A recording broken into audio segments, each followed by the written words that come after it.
বলতে পারে যে অনুগামীর ঘর ভেঙেছে বলে নেতা গিয়ে বলছে ও আমার অনুগামী, ওর ঘর ভাঙিস না, আমার ঘর ভাঙ বলেছে? অনুগামীকে আগুনে ফেলে দিয়েছে, নেতা গিয়ে বলে ও আমার অনুগামী, ওকে আগুনে ফেললি কেন? নেতা ঝাঁপিয়ে পড়েছে অনুগামীকে আগুন থেকে বাঁচাবার জন্য। আছে ভাই, নেতা আছে? একটা নেতার নাম বলেন তো। হ্যাঁ, নেতার মতো নেতা পেয়েছি। কি গো, নেতার মতো নেতা পেয়েছি, সরদারের মতো সরদার পেয়েছি। জানতে চাই নবী পাককে আপনারা নেতা বলে মানে? যে সরদার বলে মানে? কথা বলে না। আজান থাক, আমি দোয়া করে দিই নাকি? বুঝতে পারছি না, 12টা পার হয়ে গেছে, আমার ছেড়ে দে মা, কেঁদে গেছে। বুঝতে পারছি, ছেড়ে দে মা, কেঁদে গেছে। বুঝতে পেরেছি? মৌলী সাহেব স্টেজে উঠেছে, একদম চোখ বড় বড় করে আসসালামু আলাইকুম সালাম দিয়ে এবারে চোখ বন্ধ করে কানে হাত দিয়ে অশ্বর করেছে। 2 ঘন্টার জায়গায় 2.5 ঘন্টা হয়ে গেছে। চেয়ে দেখে সামনে কেউ নেই, পুরো ফাঁকা, পুরো ফাঁকা। পিছনে কোণে দেখে একদিন বুড়ি মা চাদরের কোণটা ধরে খুব খুব খুব করে কাঁদছে। এ মনে করেছে আমার অষ্টাদলে বুড়ি মাকে ভালো লেগেছে। বুড়ি মা, আমার অষ্টাদশে আপনাকে ভালো লেগেছে, আপনি তাই কাঁদছেন? বুড়ি মা বলে না বাবা, আপনার অশ্বলে কাঁদে না।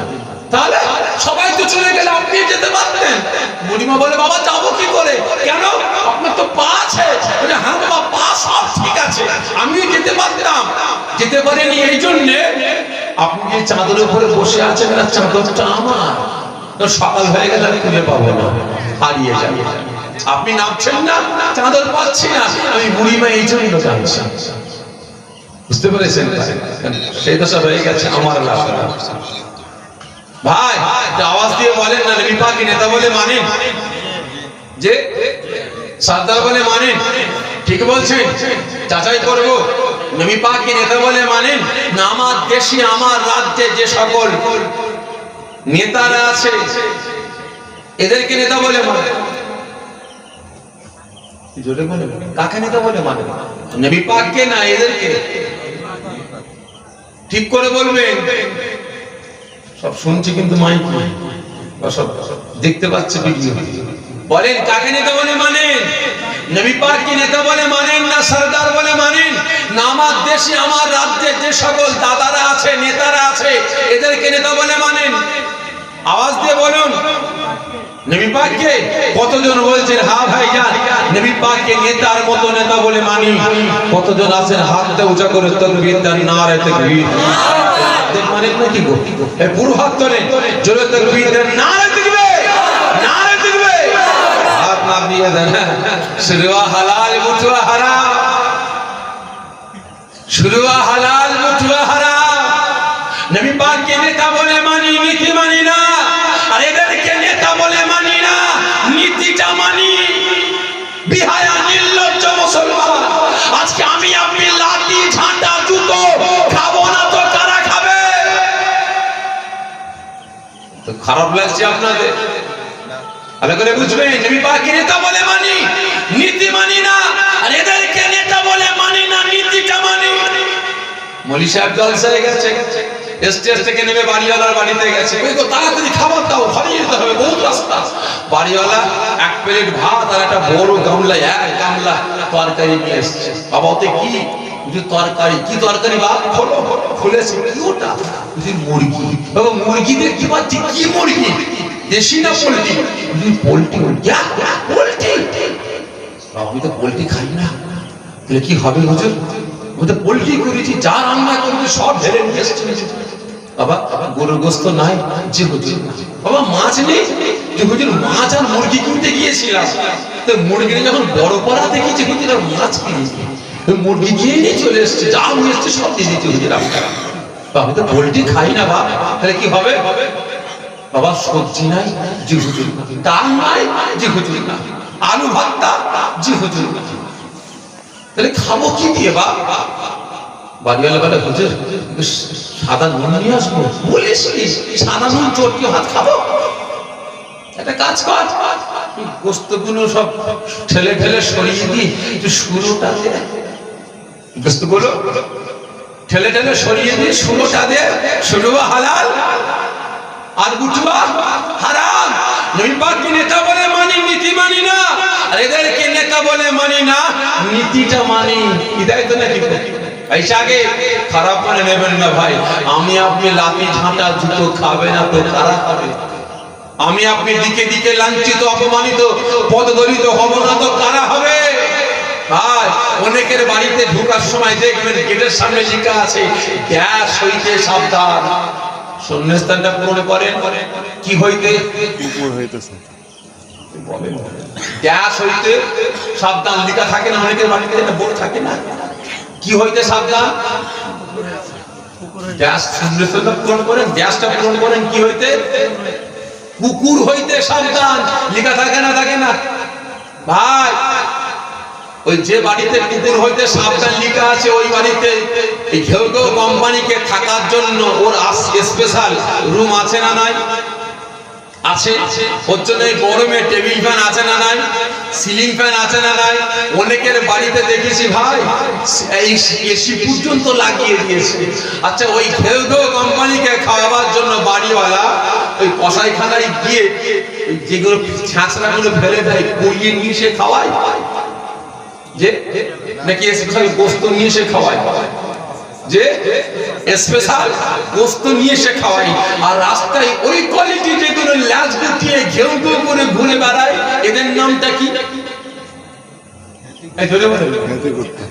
হ্যাঁ এরাও কুকুর। ভালো করে বুঝবে, ও বেটা আরামে আছে আর এরা ব্যারামে আছে। ও বেটা আরামে আছে আর এই বেটারা ব্যারামে আছে। কারণটা কি বলতে পারেন ভাই? এই বলেন না কারণটা কি? ও বেটা নেতার নীতি মেনেছে, নেতাকে যেমন নেতা বলে মেনেছে, নেতার নীতি মেনেছে, নেতার কথা অনুযায়ী চলে, নেতাকে পাহারা দেয়, নেতার কথা শুনে ঠিক না বেঠে। কিন্তু এরা নেতাও মানে না, নীতিও মানে না। এর ধরে যায় ঝাঁটা খায়, ওর ধরে যায় জুতো খায়, ওর ধরে যায় ছিচি করে তাড়িয়ে দেয়, ওর ধরে যায় ইট খায়, ওর ধরে যায় জুতো মারতে মারতে তাড়িয়ে দেয় ঠিক না বেঠে। ঠিক তদরূপ আমি আপনি মুসলমান, আমার আপনার অবস্থা হয়ে গেছে এখন এটাই। রাসূলকে নেতা বলে মানি, নীতি মানি না। কিন্তু যাদেরকে নেতা বলে মানি না ওদের নীতিটা মেনে চলি। আজকে যারই কারণে দিকে দিকে লাঞ্ছিত অপমানিত পদদলিত হচ্ছে, দিকে দিকে লাঠি ঝাঁটা জুতো খেয়ে বেড়াচ্ছি ঠিক না বেঠে। যদি আজ রাসূলকে নেতা বলে মেনেছি, রাসূলের নীতি মেনে চলতাম, আল্লাহকে সাক্ষ্য রেখে বলছি যদি আল্লাহ পাকের গোলামতি করতাম, আল্লাহ পাকের দাসত্ব করতাম, রাসূলের নীতি মেনে চলতাম, তাহলে এই মুসলমান আমাকে আপনাকে কোন মানুষের দাসত্ব করতে হতো না, কোন মানুষের গোলামতি করতে হতো না। একটু চেয়ারের জন্য গদির জন্য মানুষের ধরে ধরে ঘুরতে হতো না। বাংলার মসজিদে অন্য কেউ বসতো না, মুসলমানের বাচ্চা বসতো।